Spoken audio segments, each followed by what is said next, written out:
انا كنت ماشي ولا داري بنفسي، قلبت حياتي ونورتيها.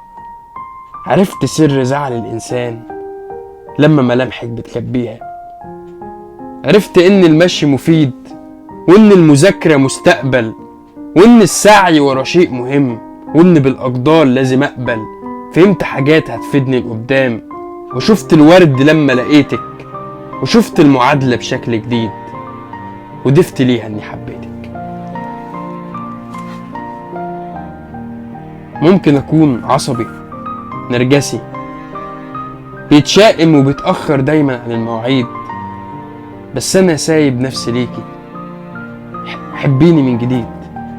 انا كنت عبيط عمال بصطاد في بحر الدنيا، حد يكون بمواصفات تانية امشيله بلاد، لو حتى لحد ألمانيا، والاقي مواصفات ومواصفات، وقرب من الشخص والاقيني مش عارفه، وتارك كنز تحت ايديا وانا مش شايفه.